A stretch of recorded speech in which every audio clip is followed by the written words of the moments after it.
public was given opportunity to express their views. I don't think there is a part of the country which was left out from what I've been briefed by my people. I think also the press has done a fantastic job. They made sure it was publicized so that everybody has an opportunity of expressing themselves. This is what it ought to be in a democracy.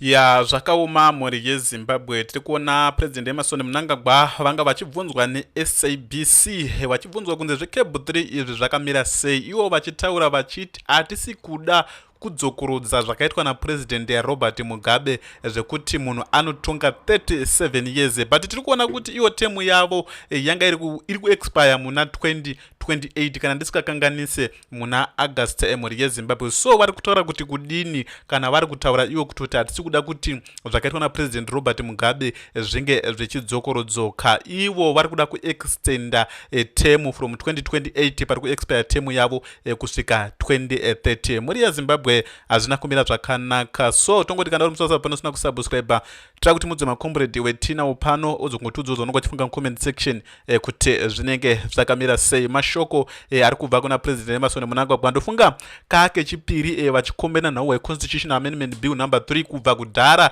vakakomenda mazuva apa vakabvunzwa naRuben Barwe vachitaura kuti inini ndava mambo. Mhuri yeZimbabwe pane zvatoda kumbotaura zvekutoti vaMnangagwa vanenge vari about 3 years ahead because imi muri kurwisana neConstitutional Amendment Bill ka iwo vakutoronga muno mutaba kingdom pari zvino.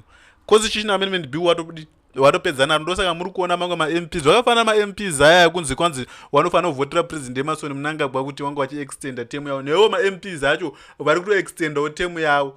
So zvakuva nekuti mhuri yeZimbabwe ka it's obvious is go bora rekedzeti nemakomrade tina chandagwinyira kana vatoronga but for convenience and on record, just like Pollard, to say Zimbabweans we've agreed to put political jackets aside, it's something that people don't want to even look at.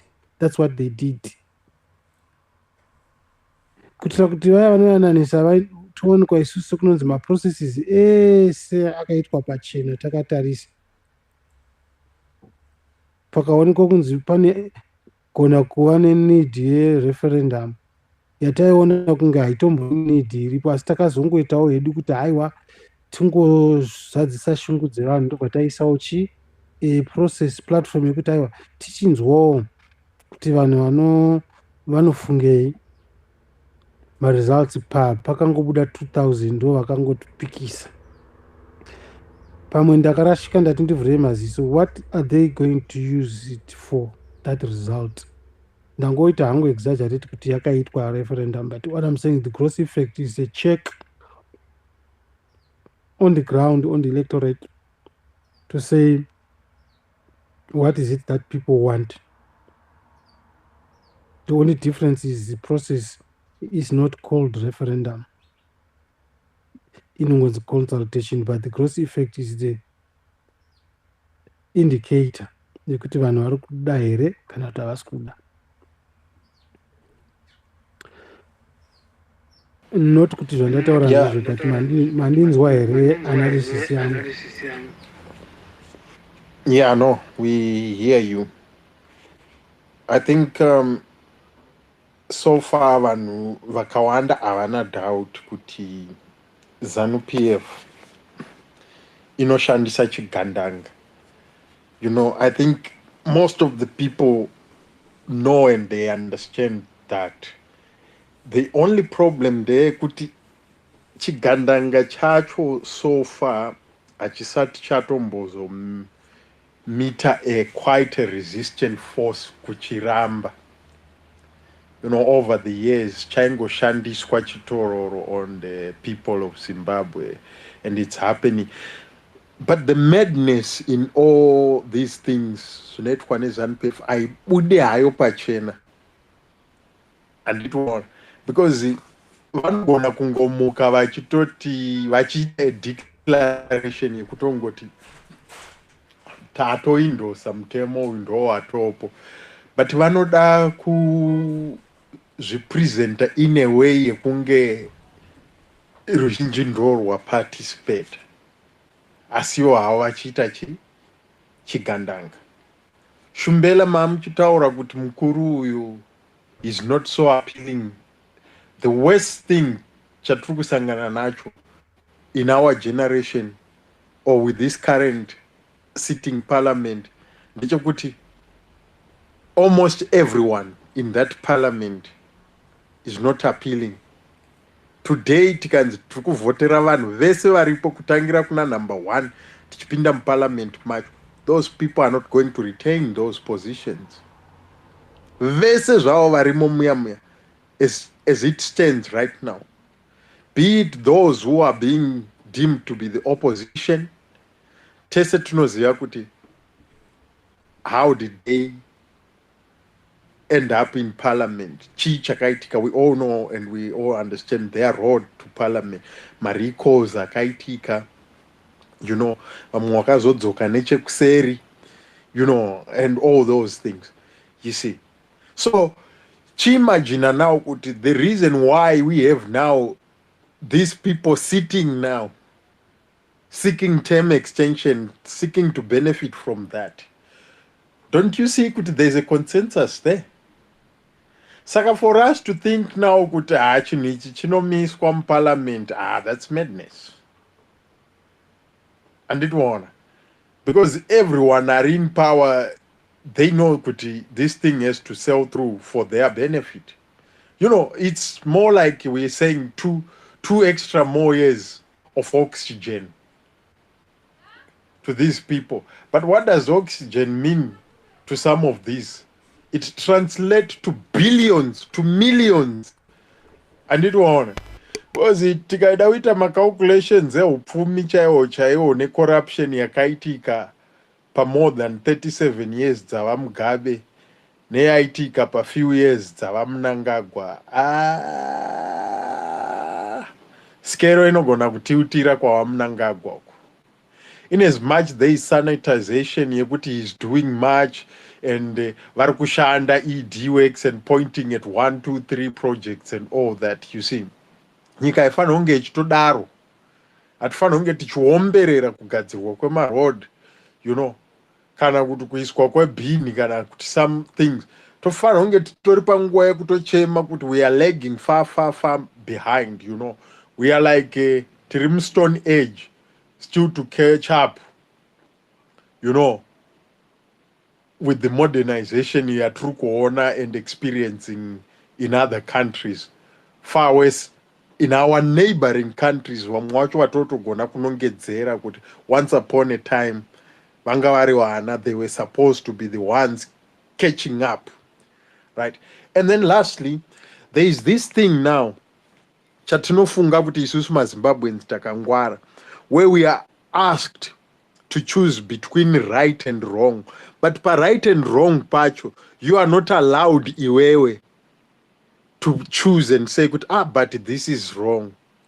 They will then define to you kuti this one is wrong, ichi ndo chiri right. Saka pakati pezvatati ichi chiri wrong neichi chiri right, iwo unoti kudini, you know. Saka unoremovwa pfungwa so. Saka pamwe pacho nezvinhu zvakawanda zvatinenge tichinongedzera kuti no, things do not go like this, things do not go like this. Have you seen how we all become to understand the constitution as if maybe it is our own understanding, yet it's being defined? Now the people who are actually mutilating that same constitution are the ones who then tell you and define to you kuti within that very same constitution, this is your point of argument. You know, this is where we should agree. This is where you should not agree with us. So you'd find Gutika, even to participate in fighting this CAP 3, the way people thought they were going to fight it, it was actually wrong, because for a start, you know, the whole process, you know, was not supposed to exist to start with. And then you get on board starting to fight in a way they define kuti, this is how you fight. Does that correct? Does that make it right? You know, and then already you are defeated. Why then waste the energy to start with, even in trying a fight that is not defined by you? You see, so these are some of the things, these are some of the key pointers that we need to re-strategize as Zimbabweans. Could every time we fight a fight that is not ours, a fight that is not defined in our camp, we come and go to a war without a proper draft, without a proper drawing, without a proper mapping of understanding where exactly are we going, how are we going to fight, and all that. We don't have that. We're fighting the people who are defining to us how we are supposed to fight them. To me, which I think it's a problem. To me, which I think it has brought this madness that we are suffering from today, and also to say that we have actually endorsed and sanitized chigandanga chinoitwa neZANU-PF for it not to clearly show kuti panapa paitwa chigandanga. So we've been used for that, because for the world to see, I think it's better for ZANU-PF to just come and declare and call it a one-party state. Then everyone will know that kuZimbabwe vanhu vatongwa nechitororo kwaita dictatorship.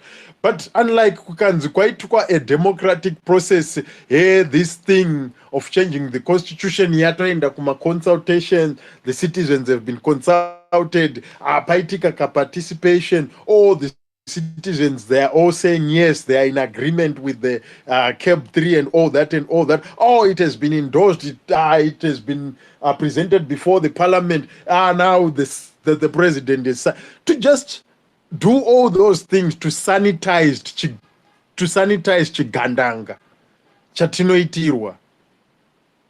So I think we really need to go back to camp, leave the battlefield, go and re-strategize, come out with a new strategy with our own war that we are taking to them, and define the ways that we are fighting them. I think that's the way to go.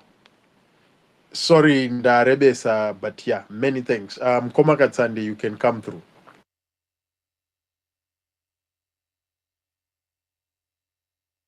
Aiwa, tinotenda simba rengirozi raita kuti tigone kumuka tichitofambawo nekutofemawo nhasi Sunday. So in Signoros voice mangwanani, masikati, manheru kwamuri ikoko.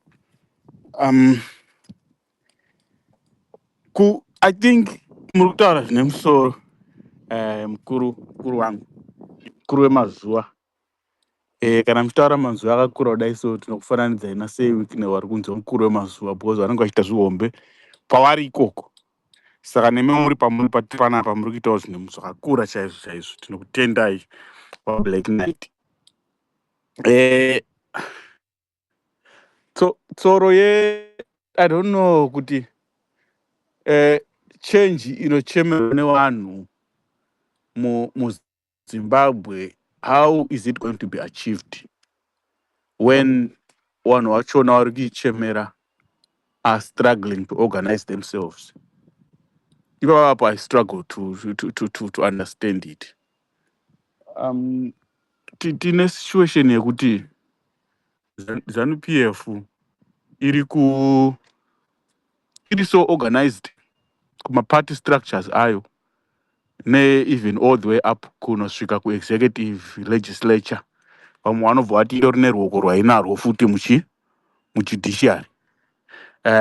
Hatiziviwo ipapo, but one thing for sure is the party is very, very, very organized in its maybe negativity towards vamwe vasingaifarire, but it's one thing we can agree on.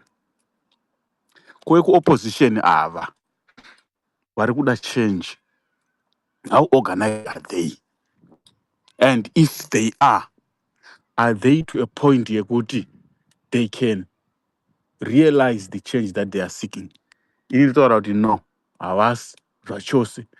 If you had to compare them, madays anatsvangirai 2008 aizopinda mupower, nemadays MDC alliance, I don't think utiko zvino izvi we can even equate them to any.